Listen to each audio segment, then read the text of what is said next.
की एक कंपनी है अरीबा, जो स्नैक्स और फ्रोज़न फूड सेगमेंट में काम करती है। तो इसी पे बातचीत करेंगे कि इस डील के पीछे का मकसद क्या है और कैसे इससे बीकाजी फ़ायदा उठाएगी। ऋषभ, बहुत बहुत स्वागत है आपका जुड़ने के लिए। तो ये बताइए कि आप लोगों ने ये जो लिया है अरीबा फूड्स, क्या इसके पीछे उद्देश्य क्या था? तो नीरज जी, बेसिकली जो हमारा ग्रोथ प्लान है इन नेक्स्ट 3 to 5 years, उसमें हम कोई भी एक्विजिशन को दो तरीके से देखते हैं। या तो कोई हमें प्रोडक्शन कैपेसिटी दे, नई कैटेगरी दे, या फिर कोई डिस्ट्रीब्यूशन मसल दे। तो अरीबा फूड्स जो है, जो उज्जैन में है और फ्रोजन फूड में काफी अच्छा काम करती है और 3-4 सालों से कर रही है। और अभी क्लोज टू 40 करोड़ टर्नओवर करती है, मेनली एक्सपोर्ट करती है यूएस में और काफी कंट्रीज में। और हमारे जो बेसिकली प्लांट पर्सपेक्टिव से, फ्रोजन में हमारा बीकानेर में एक प्लांट है जो फ्रोजन स्वीट्स का है और कुछ स्नैक्स बनाते हैं यहाँ पे। और जो हरीबा फूड्स से वो फ्रोजन स्नैक्स बनाती है, कंप्लीट रेंज बनाती है। तो अब हमारा पूरा कैटेगरी जो है कंप्लीट हो गया है फ्रोजन में। अब अगले 3 से 5 साल हम एक्सपोर्ट में, हमारे क्यूएसआर वर्टिकल में, प्लस हम इंडिया में भी देखते हैं आगे फ्रोजन जो डिवीजन है काफी ठीक ठाक होगा अगले 3 से 5 साल। ये अरीबा क्यूएसआर में भी है क्या? क्यूएसआर अरीबा है उसमें? हरीबा नहीं है, ये विकास जी के लिए बैकएंड काम करेगी। अच्छा, बैकएंड की तरफ काम करेगी। अभी आप मुझे ये समझाइए, क्योंकि आपके पास भी थोड़ा सा, लेकिन आपने कहा स्वीट सेगमेंट में था, और ये तो क्या फ्रोजन पराठे और ये सब चीज़ें बनाती है ना, सैंडविचेस वगैरह ये सब। जी नीरज जी, मतलब ये सब कुछ बनाती है। अब समोसे से लेके कचौड़ी, मतलब जो भी अब हम बाहर होटल में खाते हैं बाहर, वो सब बनाती है। इस पराठे, वेजिटेबल्स, करी, चाट्स, एवरीथिंग। इसका मार्केट कितना डोमिनेंट है, ये फ्रोजन फूड वाला? तो फ्रोजन फूड अभी एक्सपोर्ट में काफी बड़ा मार्केट है। मतलब काफी ब्रांड इंडिया में जो काफी बड़ा बिजनेस करती है। और हम लोग अभी, क्योंकि हम लोग के पास खुद का प्रोडक्शन कैपेसिटी नहीं था, तो हम लोग छोटा कर पा रहे थे। लेकिन अब हम, इसीलिए हमने इसमें कैपेसिटी बिल्ड की है और इसको हम काफी बड़ा देख रहे हैं अगले 3 से 5 साल। मेनली आप एक्सपोर्ट प्लस नेटवर्क, तो आपने एक चीज़ बोली थी कि तीनों चीज़ें जिसके पास हो सबसे अच्छी होगी, कि यानी नेटवर्क भी हो, कैपेसिटी भी हो, और अलग पोर्टफोलियो होती है। इनके पास जी जी पोर्टफोलियो तो अलग साफ दिख रहा है जो आपके पास नहीं है। जी। नेटवर्क कितना बड़ा है, उज्जैन से आगे पीछे कितने बड़े हैं ये? So basically network in the sense, वो बीका जी के नेटवर्क पे काम करेंगे। तो बीका जी की जितना डिस्ट्रीब्यूशन नेटवर्क है, उसपे हम उनसे माल लेंगे और सप्लाई करेंगे। उनसे माल लेके अपने नेटवर्क में बेचेंगे। अब मुझे एक चीज़ बताइए, चूंकि इस सेगमेंट में कई और बड़े डोमिनेंट प्लेयर हैं, और आपके चूंकि ब्रांड का बड़ा फायदा आपको मिलेगा कि अब जी। बीका जी के फ्रोजन वाली चीज़ें आ रही हैं। मैं ये समझना चाह रहा हूँ कि इंडिया में फ्रोजन फूड का मार्केट किस तरह से ग्रो कर रहा है, कितना बड़ा है।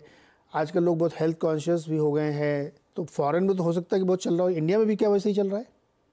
जो हमें लग रहा है कि हम अगले साल से मेजर हाई बड़े मेट्रोस हैं, मेट्रोस में हम्म। फोकस करेंगे। और मेट्रोस में काफी फ्रोजन का चलन चालू हो गया है, क्योंकि हस्बैंड वाइफ हम्म। दोनों वर्किंग होते हैं, घर पे टाइम कम मिलता है बनाने का। और ये जो फ्रोजन है सेगमेंट, क्वालिटी वाइज का ये सब बेस्ट है, बहुत अच्छे स्टैंडर्ड से काम करते हैं। तो ओवरऑल इंडिया में भी बड़े बड़े मेट्रोस में हम अगले साल से स्टार्ट करेंगे। ओके, इनकी कैपेसिटी अभी कितनी, 7,000 टन की? जी जी जी।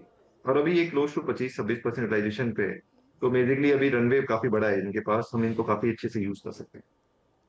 तो अब केवल 25,000 पे ये काम कर रहे हैं, 25-26 उस पे 25-26 25 से रुपये। 22। अच्छा, एक चीज़ ये बताइए, आपने इसको कितने में इसका वो बताया था हमें, FY तो 24 का रेवेन्यू? नीरज जी, इनका टॉप लाइन जो है 40 करोड़ का है FY ट्वेंटी हाँ। फोर में। हमने इनको 110 करोड़ रुपए पोस्ट मनी वैल्यूएशन दिया है इक्विटी का। और close to 70 crore rupees invest कर रहे हैं, 60 हम कर रहे हैं, 10 करोड़ रुपए प्रमोटर्स पे कुछ कर रहे हैं इसके अंदर। तो हमने प्री मनी देखेंगे तो हम 40 करोड़ थ्री से भी कम टाइम्स दिया है हम लोगों ने pre money. Right. So overall अगर जो एसेट है, एसेट काफी स्ट्रांग है, टॉप लाइन काफी अच्छा कर रहे हैं, क्वालिटी सेट है, टीम बहुत स्ट्रांग है वहाँ की। तो ओवरऑल ये बीका जी के हिसाब से काफी अच्छा इंटीग्रेशन होगा इसमें। क्या मार्जिन, इनके मार्जिन्स क्या होते हैं अरीबा के? सो अभी ग्रॉस मार्जिन काफी अच्छा है, लेकिन हाँ, क्योंकि यूटिलाइजेशन कम है, तो ओवरऑल नेट EBITDA लेवल पे कुछ मेजर कमा नहीं रहे हैं। लेकिन अब अगले 3 से 5 साल में हम इसको सेम मार्जिन देख रहे हैं जो बिकारी करती है। क्या फर्दर इसमें स्टेक राइज करने का इरादा होगा, सो या जो दूसरे उसके अगले प्रमोटर हैं उनका क्या रोल होगा? अगले 3 साल मेजर फोकस जो है वो यही रहेगा कि हम इसको प्रॉपर चलाएं। उनका काम ये होगा, वो इस प्लांट को प्रॉपर तरीके से चलाएं, उनका ये काम है। और अगले 3 साल में हम देखेंगे इसको कैसे इंटीग्रेशन कैसे होता है, काम कैसे होता है। हमारे पास राइट है कि हम इसको एक्वायर कर सकते हैं। अच्छा, आपके पास राइट, आपके पास अभी, लेकिन प्लांट वो लोग चलाएंगे जिन जो अभी चला रहे हैं इसको? जी जी जी, वो चलाएंगे। अभी प्रॉपर्टी वही चलाएंगे? वेरी वेरी स्ट्रांग थी। ओके, वो उनकी टीम है, वही चलाएंगे आप। लेकिन 3 साल बाद इरादा ये है कि आप उसको फुली एक्वायर कर सकते हैं। अब तो ये तो हो गया, चलिए अरीबा का। अब आपके बिजनेस पे आते हैं। क्यूएन के नंबर तो बड़े सही दिखे थे, कैसे अब स्थिति दिख रही फेस्टिवल का डिमांड की? तो फेस्टिवल काफी स्ट्रांग दिख रहा है हमें। स्वीट्स हमारे लिए तो जब से राखी चालू होती है, दिवाली, हमारे दिवाली स्टार्ट हो जाती है, हम जो स्वीट्स है नॉर्मली, नॉर्मल एवरेज से हम 6 टाइम बनाना चालू कर दिया है हम लोगों ने। और काफी स्ट्रांग डिमांड देख रहे हैं हम लोग ओवरऑल सभी ट्रेड से, भले वो general trade, modern trade, e com, सभी काफी अच्छा प्लान देख रहे हैं दिवाली। ये फ्रोजन मिठाई भी बिकती है क्या बहुत, या लोग फ्रोजन फ्रेश मिठाई खरीदना पसंद करते हैं? एक्सपोर्ट में बिकती है फ्रोजन मिठाई मेजर, इंडिया में फिर वो क्या नाम, सोन पापड़ी बहुत बिकती है। इंडिया में सोन पापड़ी, काजू कतली काफी काफी पसंद करते हैं लोग बिकाजी की। और हमारा मेजर फोकस भी रसगुल्ला, सोन पापड़ी, गुलाब जामुन इस पे रहता है। अब ये बताइए, हम लोगों ने, आपको याद होगा जब पिछली बार हमने बात की थी 2-3 क्वार्टर पहले, जी। तो ये बातचीत ये हुई थी कि मेजर एक्सपेंशन के लिए आपने एक ये वर्टिकल ले तो लिया है फ्रोजन वाला, लेकिन ये भी जो है B2C में नहीं है बेसिकली। ये आप कह सकते हैं कि आप जैसे QSR पे बड़े पैमाने पे आने की बात आपने कही थी, जी। वो क्या प्लान्स हैं? सर बेसिकली अभी जो पूरा फोकस अगले 1 से 1.5 साल, तो हमने लास्ट 2-3 साल में कैपेसिटी काफी इंक्रीज की है। आप देखेंगे हमने हर जगह प्लांट लगाए हैं हमारे। अभी हम 43-44% यूटिलाइजेशन के अंदर है। हमारा जो पहला मेजर फोकस है वो यूटिलाइजेशन करना है, अगले 3 से 4 साल में हम 70-75% क्रॉस कर लें। तो मेजर फोकस हमारा ट्रेडिशनल नमकीन, भुजिया नमकीन बिजनेस पे। क्यूएसआर भी इंपॉर्टेंट है, और फ्रोजन सेगमेंट जो हमारा इन्वेस्टमेंट है वो क्यूएसआर को काफी हेल्प करेगा। इसीलिए हमने क्यूएसआर पे फोकस स्टार्ट किया, और हम ऑलरेडी बॉम्बे में चला रहे हैं हमारा क्यूएसआर, एक हमारी 2 आउटलेट है और काफी अच्छा काम करती है वो आउटलेट।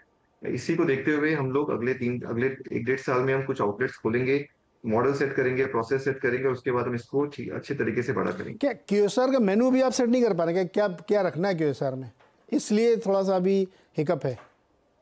तो क्यूएसआर में बेसिकली, हाँ, आप देखेंगे जैसे हल्दीराम के क्यूएसआर हैं, बीकानेर वाला क्यूएसआर है, सेम मॉडल पे हमारा भी प्लान होगा कि हम उसको उसी लेवल पे बड़ा करें। ये हल्दीराम वाले आपके दूर के रिश्तेदार भी हैं क्या? जो हल्दीराम जो है हमारे जो चेयरमैन है शिवरतन अग्रवाल जी, उनके सगे हाँ भाई हाँ। हैं। सो दे सेम फैमिली से बिलोंग करते हैं।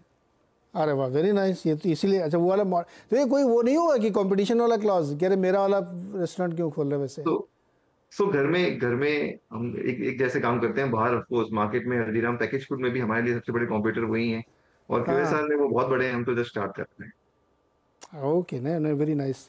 चलिए, ये अच्छी डील हुई, और वैल्यूशन के हिसाब से भी बहुत महंगी नहीं है, क्योंकि 38 करोड़ का टॉप लाइन है और 100 करोड़ के आसपास की मान लीजिएगा, तो ठीक ठाक ही डील यहाँ पे हुई है। लेट्स सी कैसे आप इसको और बढ़िया बनाते हैं। बहुत बहुत शुक्रिया ऋषभ हमारे साथ जुड़ने के लिए, थैंक यू बातचीत वेरी करने मच। के लिए। Thank you.